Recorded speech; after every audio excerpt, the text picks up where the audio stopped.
The River Witham is a river almost entirely in the county of Lincolnshire in the east of England. It rises south of Grantham close to South Witham at SK 8818, passes Lincoln.It SK 9771 and at Boston, TF 324, flows into the Haven, a tidal arm of the Wash, near RSPB Frampton Marsh.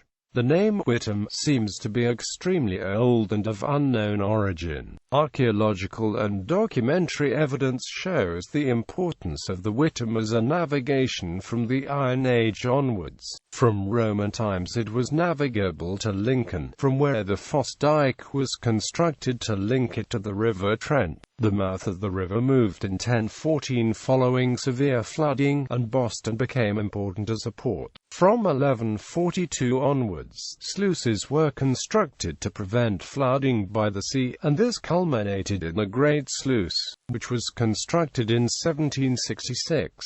It maintained river levels above Boston, and helped to scour the channel below it. The land through which the lower river runs has been the subject of much land drainage, and many drains are connected to the Witham by flood doors, which block them off if river levels rise rapidly.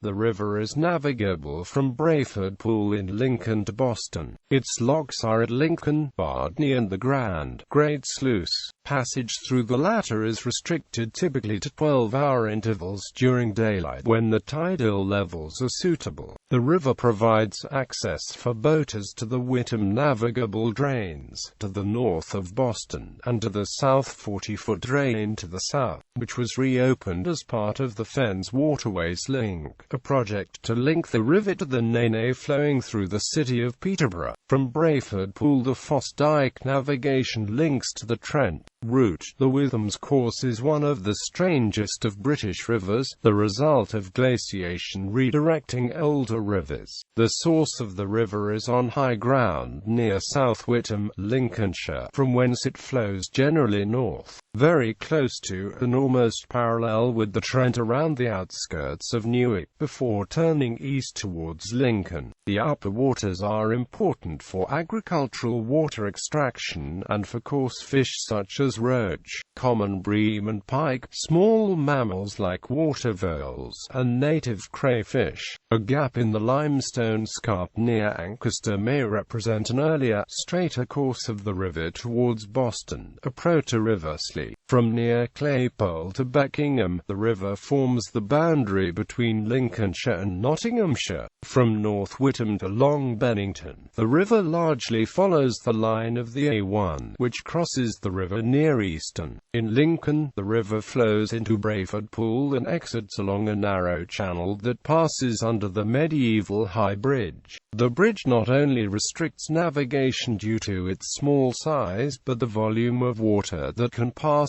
through the gap is limited in times of flood. This is alleviated by the Single Dyke, which leaves the main channel at Bargate Weir and runs for 1.5 miles through the industrial areas to the south of the main city centre. It used to rejoin the main channel at Stamp End, but was rerouted into the South Dell, a drainage ditch constructed by John Rennie in the early 19th century that joins the main channel below Bardney Lock. The origins of the Sinsel Dyke are unknown, but it is known to have been used as a drainage channel in the mid-13th century and is thought to be pre-medieval or even Roman. Parts of it were culverted in 1847 to allow the construction of Lincoln Central Railway Station. From Lincoln, the river again turns first east, then south, making a cut through a belt of upland known as the Lincoln Gap. This section is again believed to have been a lower course of the Trent during and before periods of glaciation. From Dog Dyke near Coningsby to Boston, the north bank of the river was used by a section of the Great Northern Railway from Lincoln to Boston. A long-distance footpath, the Water Railway, follows the course of the river from Lincoln to Boston. The path uses sections of the river towpath and abandoned railway tracks, and has been opened in stages, with the final 2 miles being completed in September 2008. The path is now part of Route 1 of the National Cycle Network and features a number of sculptures along its length, each commissioned from a local artists. They include Lincoln Longwall Sheep at Stickswold, Lincoln Red Cows at Washingburgh, and Lincoln Curly Pigs, which became extinct in 1972, at Southray. History. The name Witham seems to be extremely old, apparently predating Anglo-Saxon, Roman, and even Celtic influence.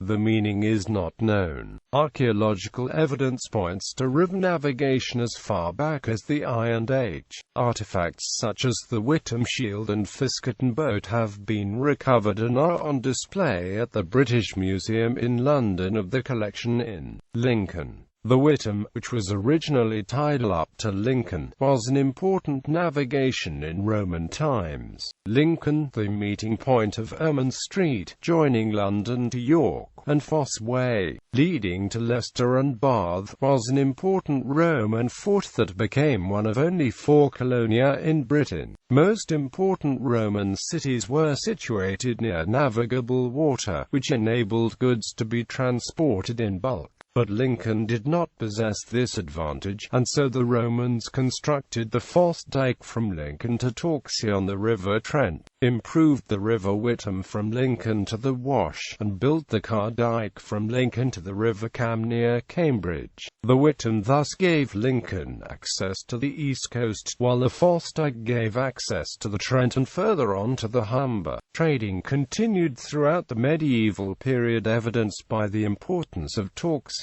which was then a flourishing town, now only a small village.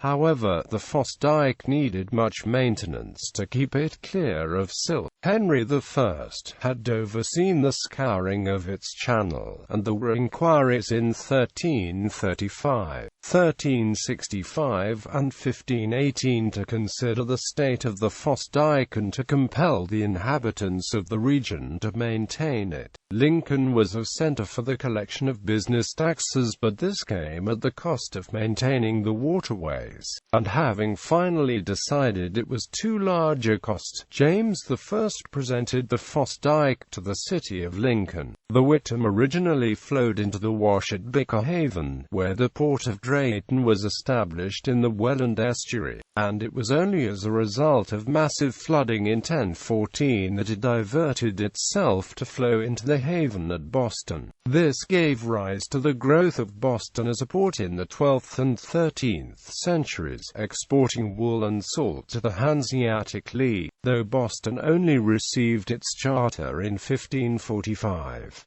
The river was affected by silting, which restricted trade despite the construction of various sluices and barriers from 1142 onwards. When the first sluice was built below Boston, other sluices were erected at Boston in 1500 and at Langrick in 1543. But navigation was again difficult on both the river and the Fosse Dyke by 1660.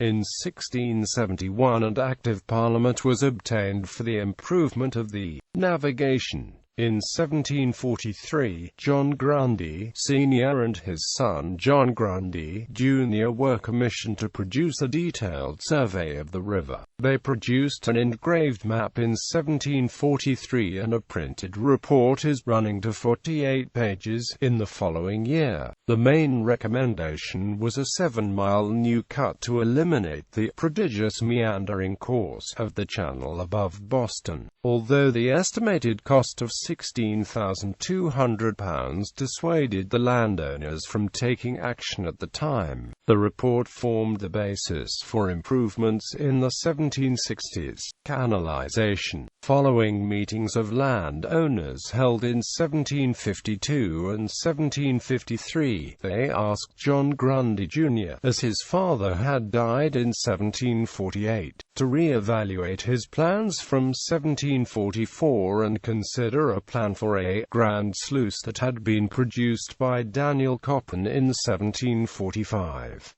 Grundy suggested that the 1744 cut should be extended by a further 2 miles into Boston, and that the sluice could then be built on the extension. The landowners moved the location of the sluice nearer to Boston, but otherwise approved his report, although no action was taken. John Grundy was again consulted in 1757, and Langley Edwards of King's Lynn was asked to review the positioning of the sluice in 1760. The landowners then asked John Smeaton to liaise with Grundy and Edwards, and the three engineers produced a joint report in 1761, with estimates of £38,000 for drainage works and £7,400 for improvements to navigation. The report was approved, although a meeting held in January 1762 decided that the new cut should revert to the alignment suggested by Grundy in 1753. The location of the Grand Sluice would be as suggested by Edwards in 1760. Grundy produced another engraved map, and parliamentary approval for the works were obtained in June 1762. Once the Act of Parliament was obtained, Edwards became the engineer for the project, and drew up the detailed plans, which Grundy and Smeaton checked and altered slightly, after which they had no further involvement with the scheme. Construction was started in April 1763, and the drainage element of the project, which included the sluice, was finished in 1768, having cost £42,000. Work on 3 locks and other work connected with navigation cost £6,000 and continued until 1771. The locks were located at Stamp End, Kirkstead and Barlings. The Grand Sluice was a major construction which maintained the height of water above Boston to near normal high tide level and had massive flood gates to cope with any tides above this. It was completed in 1766 and was effective in scouring the haven below it and increasing silting of the river above it. The 1762 Act created the Witham Navigation Commissioners and the Witham Drainage General Commissioners, who continued to promote drainage schemes actively, creating a drainage network known as the Witham Navigable Drains that transformed much of northern Lincolnshire from fen to farming land. Today, many of these channels are managed by the Witham 1st, 3rd and 4th District Internal Drainage Boards and Upper Witham Internal Drainage Board. These 4 internal drainage boards reduce the flood risk to the surrounding properties, land and environment. In 1791, as part of the campaign to promote the construction of the Horncastle Canal, the commissioners of the River Witham asked the engineer William Jessup to assess the state of the Foss Dyke navigation and the Witham, with particular reference to the problems of navigating through Lincoln, where the channel was restricted by a medieval bridge. He proposed 2 solutions. The first avoided the route through the city entirely, by utilizing the course of the Sinsel Dyke to the south, while the second involved lowering the bottom of the channel through the Glory Hole Bridge, which was only 18 inches deep at normal water levels. The commissioners had imposed a toll on all traffic passing under the bridge, but decided that a channel bypassing the city would have grave financial consequences. They opted for improving the existing channel and the work to remove the wooden floor, to lower the riverbed under the bridge and to underpin its foundations was completed in 1795. The commissioners dropped the collection of tolls at the bridge, but the amount they received from traffic passing through the locks increased as the volume of traffic grew in response to the easier passage through the bridge. The Grand Sluice, when completed in 1766, Edwards Grand Sluice consisted of 3 channels, each 17 feet wide, fitted with pointed gates on both sides, and a lock adjacent to the north bank, which could be used as an additional flood relief channel if required. The lock was originally very small, but was lengthened to its current 41 by 12 feet in 1881. The pointed doors on the non-tidal side of the sluice were replaced by steel guillotine gates between 1979 and 1982. Improvements. The state of the Witham had deteriorated by 1802, and the commissioners asked John Rennie for advice. He stated that the Kirkstead lock was badly placed, and the associated staunch was in danger of collapse. He recommended that it be demolished and rebuilt elsewhere, and also suggested that access to Boston should be through the Witham navigable drains, rather than the Grand Sluice, or that a new cut should be built to the south of the sluice, to rejoin the river at Boston Harbor. In 1803, he suggested that High Bridge at Lincoln should be demolished and rebuilt. 4 years later, he suggested that the locks at Kirkstead and Barlings should be removed, and replaced by one near Washington Church. The commissioners petitioned Parliament in 1808, and a new Act of Parliament authorised the work to be carried out by a company of proprietors. They could borrow £30,000 for the drainage element of the scheme and £70,000 for the navigation element. 2 new locks were built, one at Stampend and the other at Bardney, which replaced the original locks. A new channel was cut near Fiskerton upstream of Bardney, and the plan for a lock at Washington was dropped. While Stampend Lock was being rebuilt, an alternative route was provided, utilizing the Sinsel Dyke in the South Dell. Rennie recorded that Branston Delf, Carlton Dyke, Knockton Delf and Timberland Dyke were navigable at the time. The proprietors obtained 3 more Acts of Parliament, in 1812, 1826 and 1829, all with the main aim of allowing more capital to be raised. Tolls on the Witham had gradually risen as improvements had been made. £263 was raised in 1763-4, and had reached £898 by 1790. In 1819, income exceeded £4,100 for the 6 months from March to September, and a 5% dividend was paid in the following year. By 1826, over £80,000 had been spent on improvements, and another £40,000 was needed. However, the proprietors were still optimistic, and commissioned Sir John Rennie to investigate an extension to link the Witham to the River Ancum, but although he made 2 proposals, neither was implemented. Most traffic was carried by sailing vessels of in barges hauled by horses, but in March 1816, the first steam packet boat arrived on the river. It was named Whitman and had been built by Shuttleworth and Robinson, whose yard was on Sinsel Dyke. Despite a boiler explosion in March 1817, fortunately without causing injury to any of the crew of the 30 passengers, a second steam packet was operating by July 1817, and they soon displaced the sailing packet boats. During a flood in 1828, one of them lost power when a floating hedge became jammed in the paddle wheels. In the following year, a Lincoln man, William Poole, invented a new type of paddle wheel, which resulted in the boats traveling faster, and in 1836, wooden vessels were superseded by iron packet boats.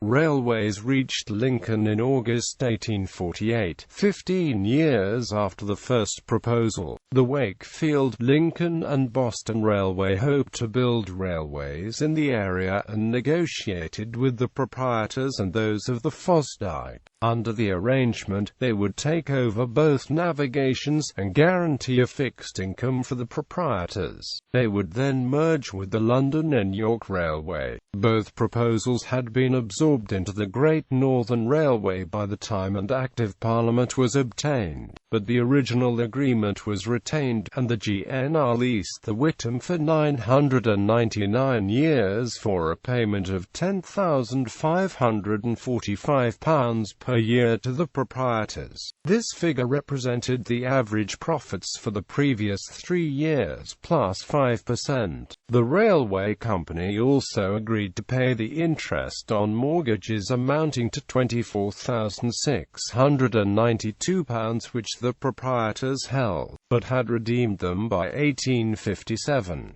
The railway from Lincoln to Boston ran along the eastern bank of the river, and opened on 17 October 1848. Most of the stations were located near to the landing stages which the steam packets used, and the railway did all it could to draw passengers away from the river. This included the provision of fourth-class carriages, with fares set at a halfpenny per mile, in 1850, and by 1863, the steam packet boats had ceased operation. Freight traffic also declined, with coal passing through the Grand Sluice dropping from 19,535 tons in 1847 to 3,780 tons in 1857. Nevertheless, the railway company had to maintain the river, and in 1871, spent £5,000 on making Bardney Lock deeper by 5 feet at the request of the Drainage Commissioners. The GNR leased the navigation to the Great Northern and Great Eastern Joint Committee in 1882, and in 1897, by which time the Manchester, Sheffield and Lincolnshire Railway had become the Great Central Railway. They built a large warehouse beside Brayford Pool, with a transshipment dock next to it. Total traffic on the river had fallen to 18,548 tons in 1905, and averaged 5,870 tons during the years of the First World War, mainly general merchandise and agricultural produce. With the nationalization of the waterways following the Second World War, the navigation eventually became the responsibility of British Waterways as a result of the Transport Act 1962, and since the 2nd of July 2012 has been managed by the Canal and Amp River Trust. Current navigation. Today, commercial traffic, apart from tour boats, has ceased above the port of Boston, and only pleasure craft carry on through the lock at the Grand Sluice into the Witham. Although the lock is only 41 feet long, it is possible for longer boats to pass through it at certain states of the tide. Unlike many such sea locks, the reverse-facing gates close on every tide, as the normal high tide water level is higher than the level of the river, while at low tides there is insufficient water in the haven to allow exit from the lock. Passage is therefore restricted to a brief period approximately 2 hours before or after high water. It is still possible to navigate many of the drains in small vessels, and a new lock, completed in December 2008, provides entry to the south 40-foot drain from below the Grand Sluice so that vessels will be able to reach the fens without venturing out too. The Wash is part of the Fens Waterways link. The Witham is navigable from Brayford Wharf in Lincoln to Boston. There are 2 locks between Boston and Lincoln, one at Bardney and the other in Lincoln itself. The Stamp End Lock, which is unusually a guillotine lock. The main obstruction to navigation is the High Bridge Glory Hole in Lincoln, a medieval structure which is only about 15 feet wide and 2.6 meters high at normal river levels. In times of flood it is unnavigable. The bridge spans the river for 87 feet, and consists of an arch built in C1160, with extensions added in 1235, 1540 to 1550 and 1762 thirds. It is the only British bridge which still has secular medieval buildings standing on it, and is believed to be the second oldest masonry arch bridge in the country. It is currently a scheduled ancient monument and a Grade I listed building. There are traffic lights on the short section between Brayford Pool and Stamp End Lock. which are used to indicate the state of the river in times of flood. Green indicates that flows are lower normal, and boats can proceed along this stretch. Red indicates that flows are high and that great care is required. Flashing red indicates that flows are very high and boats must not use the section. Connecting waterways. There are a number of drains that connect to the River Witham that are protected by flood doors. These consist of a single pair of mitigates that are designed to close if the level in the river rises above the level in the drain. Several of these are navigable to the more adventurous boater. The river is also joined by the Kymo, which connects to the Sleaford navigation, on which navigation will eventually be restored to Sleaford. At Antonsgate, a lock drops down into the Witham navigable drains. A system of drainage ditches which are used to prevent flooding of the fens to the north of Boston. Since November 2008 there has been an active campaign by the Billinghayskirth Regeneration Society to restore navigation on the river Skirth, and the project has won the support of Billinghay and other parish councils, the Inland Waterways Association, the Environment Agency, Lincolnshire County Council and the Lincolnshire Waterways Partnership. Points of interest. Tributaries: Foston Beck, River Brant, Foss Dyke navigation, a canalisation of the lower River Till. Barlingsoe, River Bain, Kymo, the fenland part of the River Slee. The following flow into the Haven, South 40-foot drain. Maud Foster Drain, Hobhole Drain,